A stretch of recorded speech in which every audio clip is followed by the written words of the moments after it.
In the heart of Wales, where the hills rise like sleeping giants, and fog clings to the land like a forgotten memory, sits a farmhouse. Just a farmhouse. Stones, wood, a roof, nothing more. Or so it seemed. This is Heol Fanog, and for 7 years what happened here defied logic, challenged sanity, and left a family broken. Some say it was the most violent haunting in modern British history. Others call it a hoax, a cry for help, or the slow unravelling of a family under pressure. But what if it was none of those things? What if the truth was even more disturbing? Witches, ghosts, electricity, trauma, and stone tape theory. Heol Fanog has been called the Welsh Amityville. But today we go deeper. We're bringing you a different theory, because after plenty of research and hours spent poring through forgotten details, maybe there's a different spin on this intriguing story. Please remember to like and subscribe and hit the bell notification so you never miss out on more videos from Dark Wales Tours.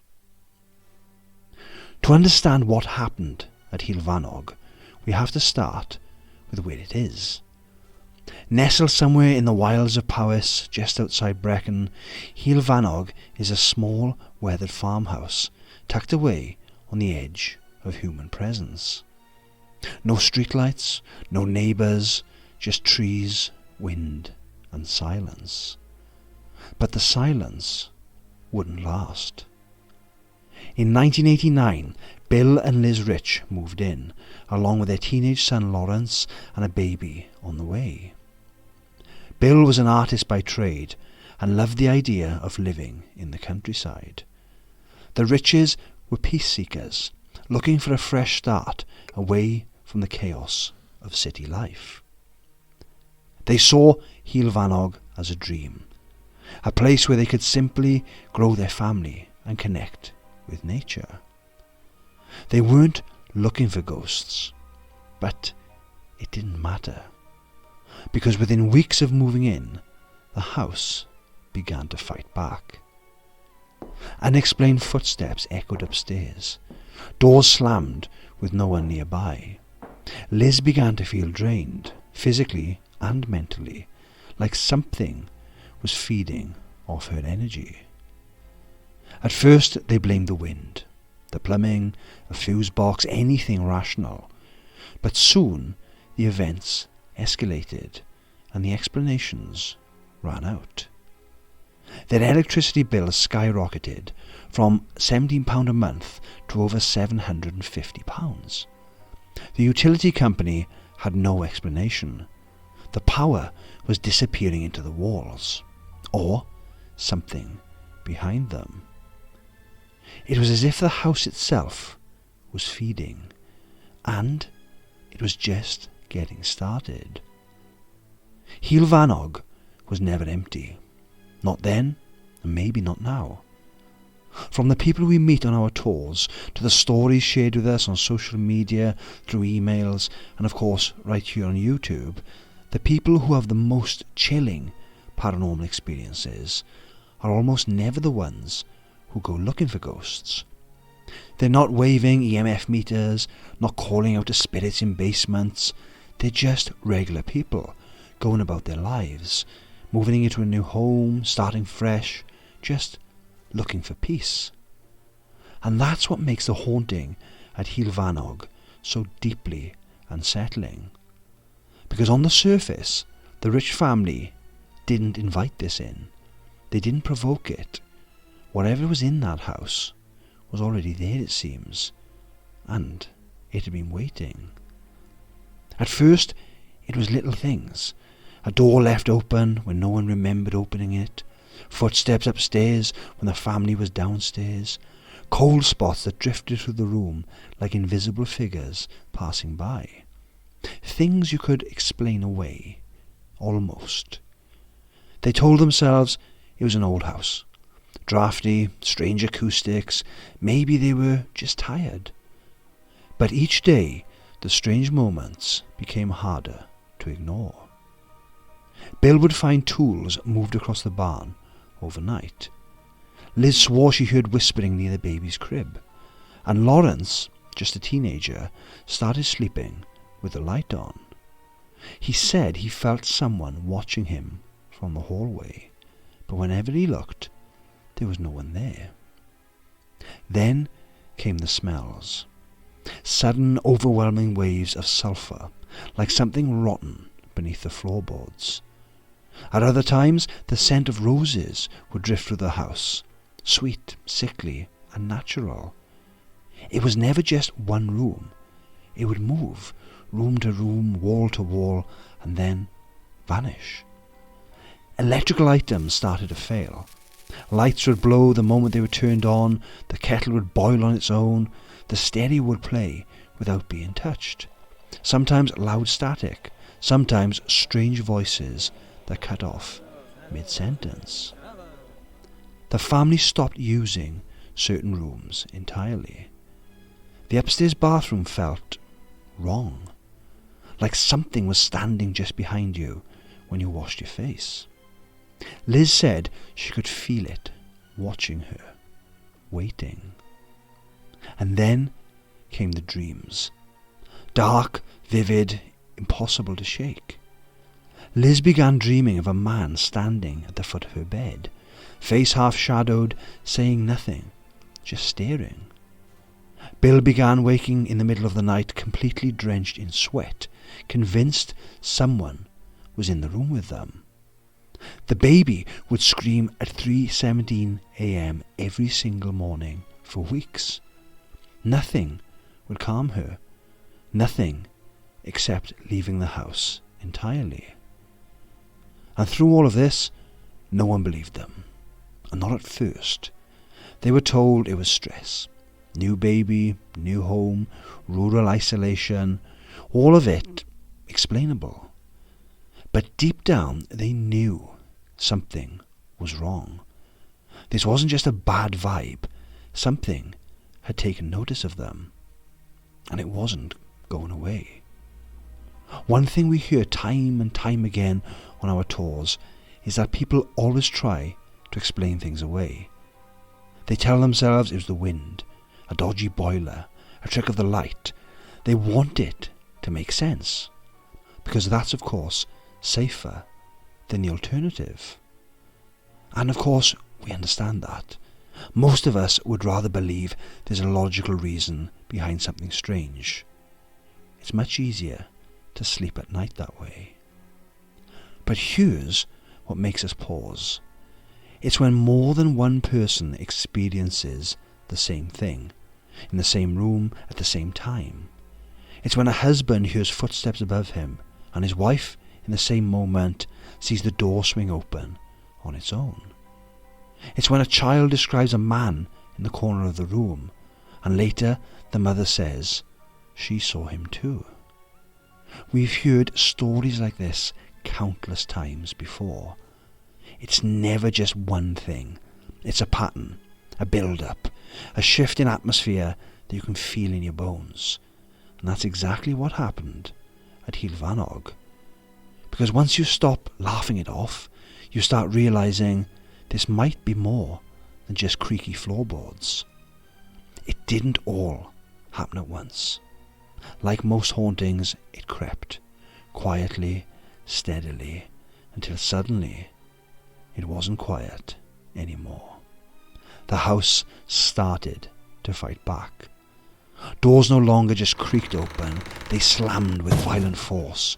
Windows rattled in the night when there was no wind, and furniture began to move. Not just subtly, we're talking about beds shaking, chairs tipping over in front of people, cupboard doors flying open and smashing shut in front of witnesses.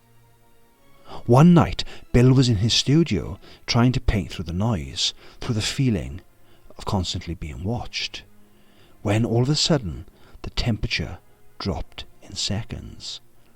His breath visible in the air in the middle of the summer.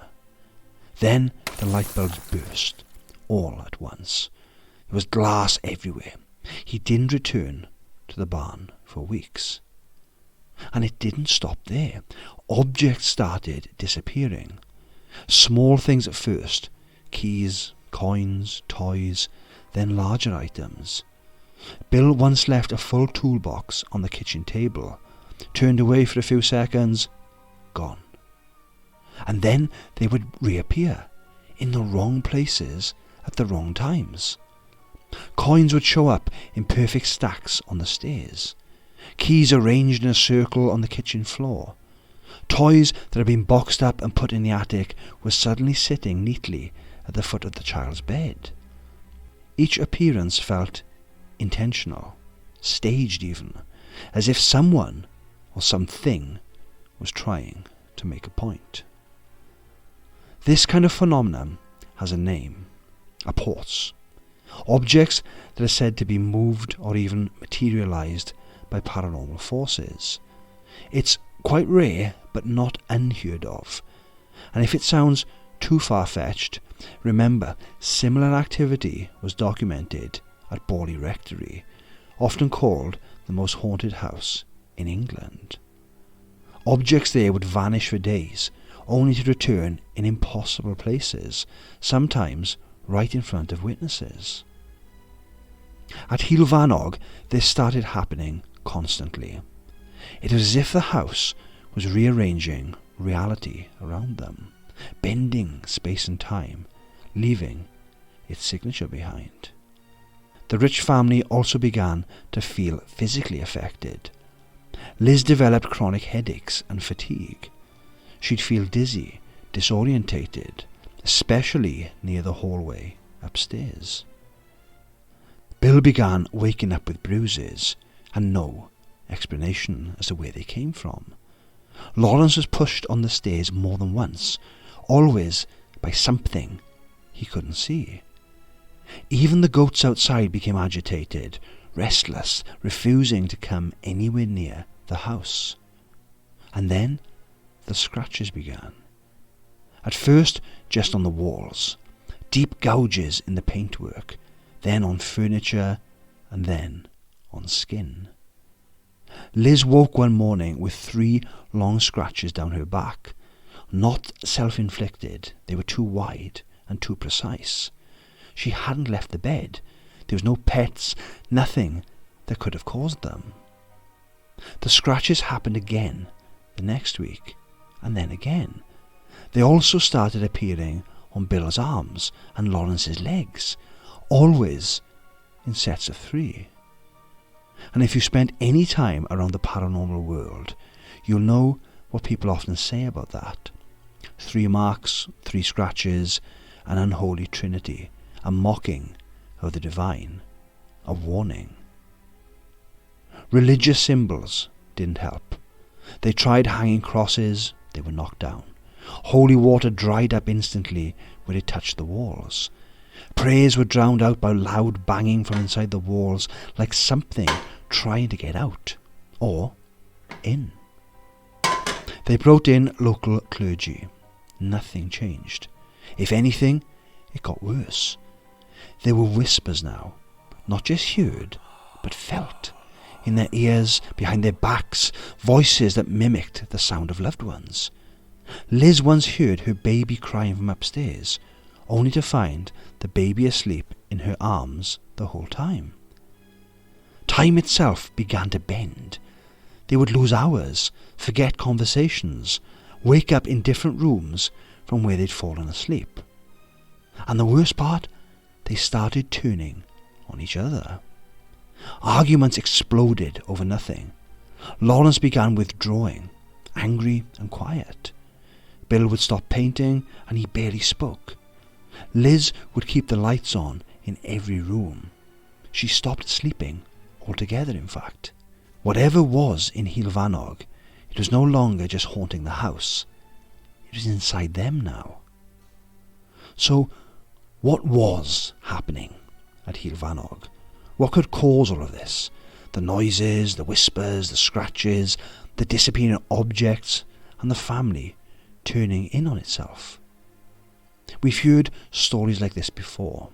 from listeners on YouTube, guests on our tours, and even locals who tell us off the record that they've experienced something similar. And almost always there's the same split. Many paranormal enthusiasts believe Heol Fanog fits the profile of a malevolent haunting, or even a demonic presence. The escalating stages follow a familiar pattern. Infestation, cold spots, electrical issues, noises, then onto oppression, sleep disruption, illness, physical marks, and finally possession or psychological breakdown, the family turning on each other, the identity of the house merging with the people inside. The scratches, the mockery of religion, and the apports are common features in cases said to involve demonic activity.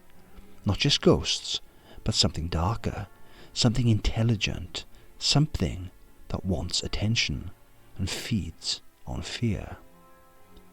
There's also the land, the location itself. Some believe the haunting is tied to the ground itself.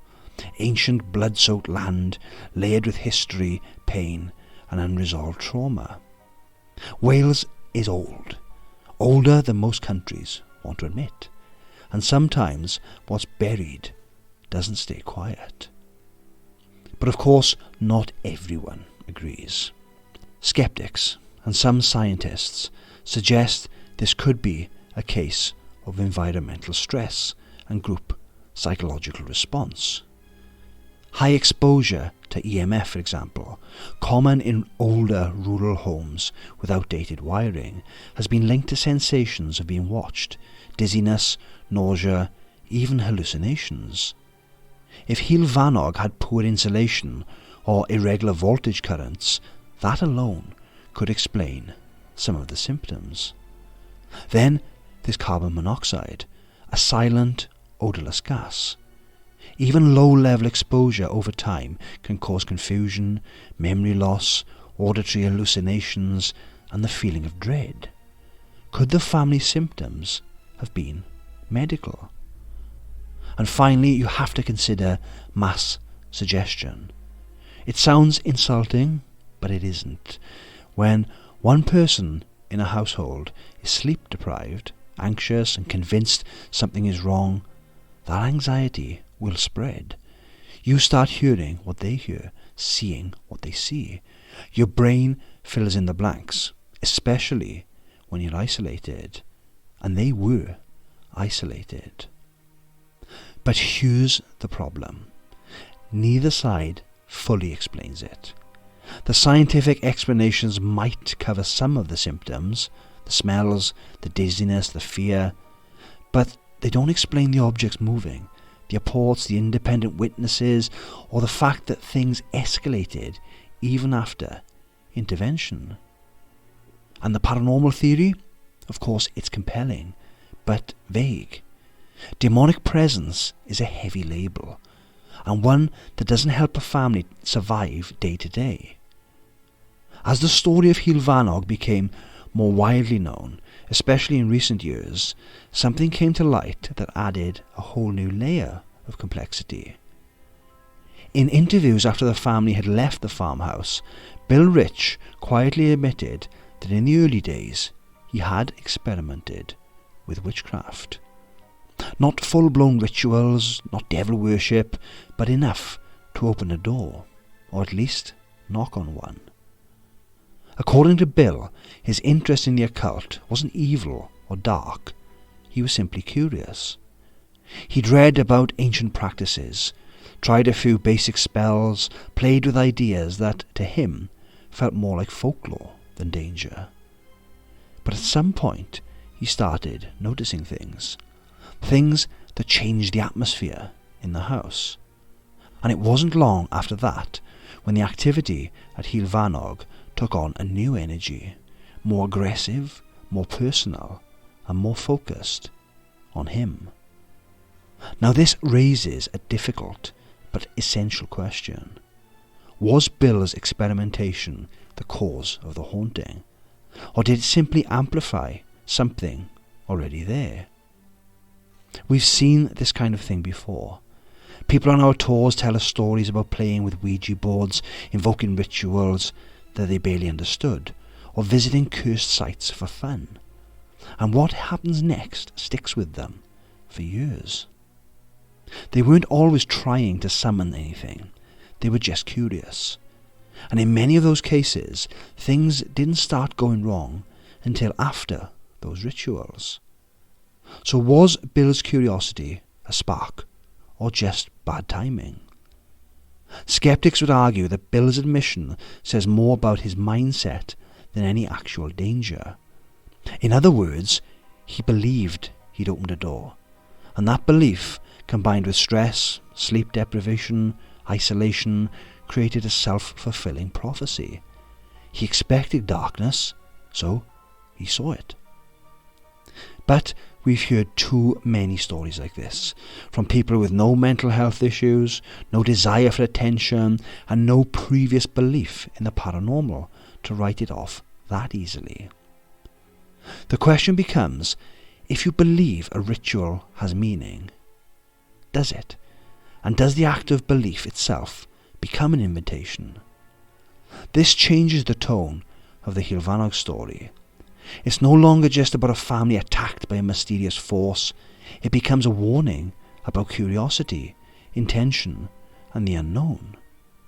Because even if one small ritual, performed without understanding, can contribute to years of suffering, then maybe the scariest part of this story isn't the haunting, it's how easily it may have begun. So where does that leave us? Somewhere in between.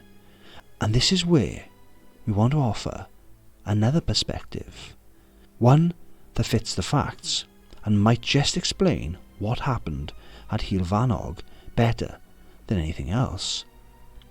We've been thinking about this case for a long time and obviously been absolutely intrigued. Not just what happened at Heol Fanog, but how it happened. The pacing, the escalation, the strange intelligence behind the events. Maybe this wasn't a traditional haunting. Maybe it wasn't a ghost as such. Perhaps it wasn't even necessarily evil as such in the way we usually define it. Maybe the house itself became sentient. What if, just like people, locations can develop consciousness? Not overnight, but gradually. What if certain conditions, emotional energy, trauma, electricity, isolation, ritual, and time can act like a spark plug? And what if, under the right circumstances, a place becomes aware of the people inside it? Not haunted, but awake. If you think about it, the activity at Heol Fanog wasn't just spooky. It was interactive, responsive, creative even. It wasn't just a cold draft or a creaky floorboard. It was patterns of behaviour, intelligent rearranging of objects, whispered mimicry, timed scratches, psychological manipulation. That doesn't sound like a trapped spirit. It sounds like something learning, observing and testing boundaries. Just like a child, or just like an AI in its first phase of development. Except this intelligence wasn't digital. It was made of stone, wood and memory. The house fed on them. We believe the family didn't move into a haunted home. They woke it up.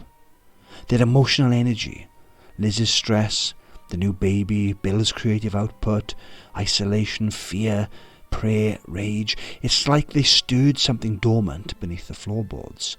And once it was awake, it fed.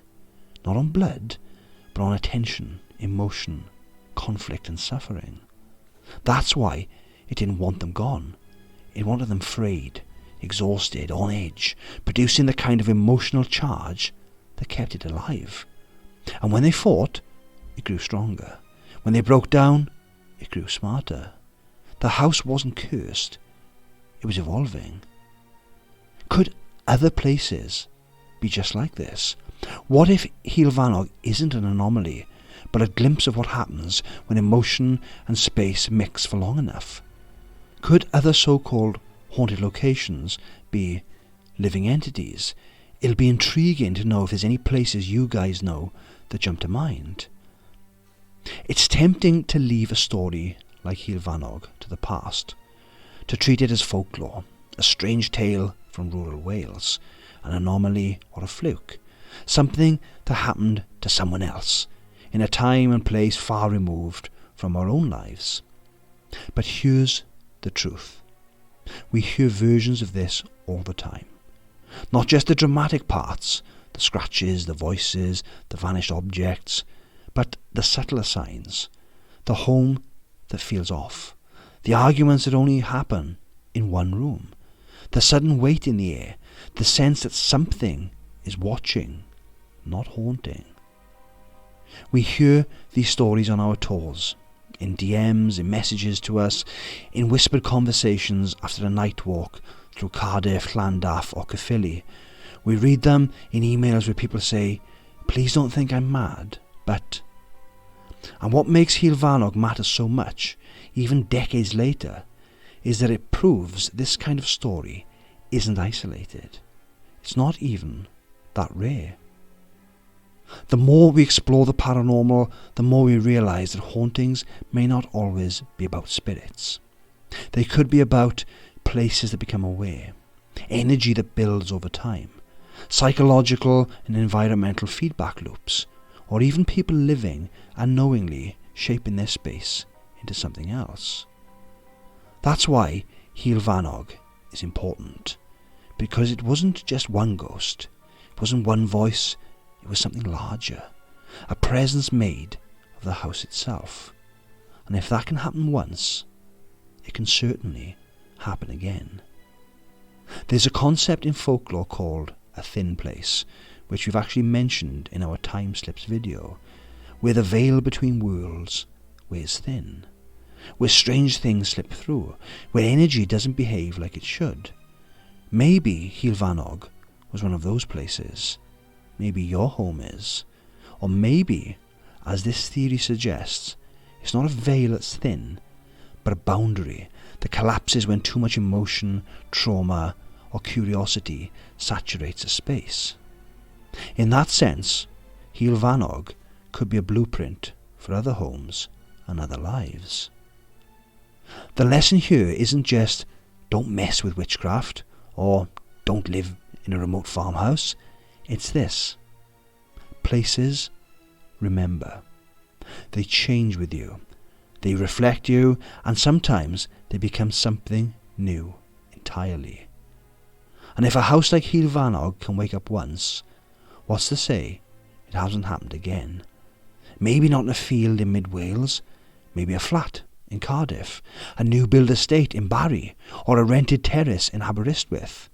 Maybe it's happening right now, and the house hasn't quite said hello yet. There could be endless similar things happening right now that we simply just don't hear about. People are often reluctant to share their experiences out of fear or ridicule, which is a great shame.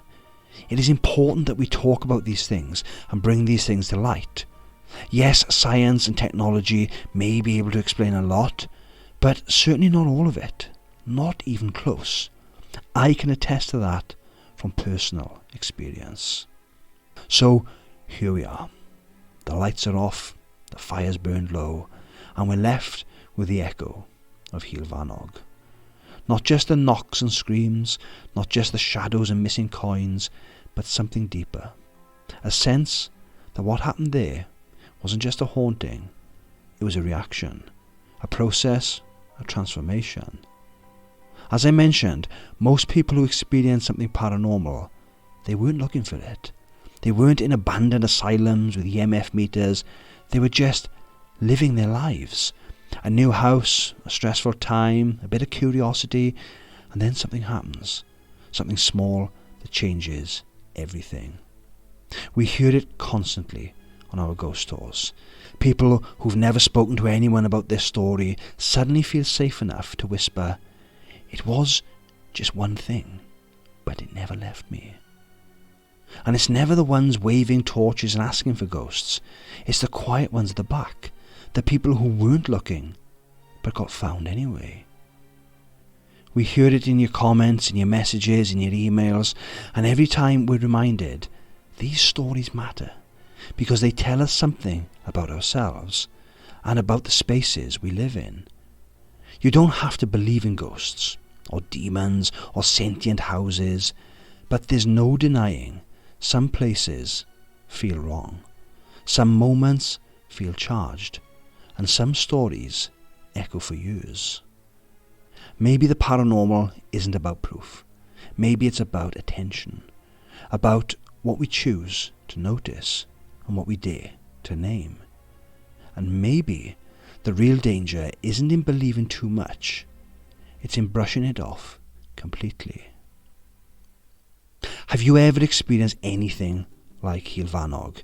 Please let us know in the comments. Never any judgment here. We always read everything, and we mustn't be afraid to ask ourselves, what if it is all real? Please send us your stories. You can email us, send them anonymously or social media. We absolutely love hearing your experiences. If you do want your story to be shared or featured in a future video, we'll of course respect your anonymity. And if you are in Wales, we would love to see you on one of our ghost tours. We don't do investigations, we do stories, real ones, from real people in places that will change how you see the night. Please remember to hit the like and subscribe button. That really helps us out massively and ensures you won't miss out on our next deep dive into a story or topic that defies explanation. Your help and support truly means the world to us. And remember, you may not believe in ghosts, but tonight, when the lights flicker, the temperature drops, and you hear that strange noise, you may now wonder if it's your turn. Until next time, be careful out there.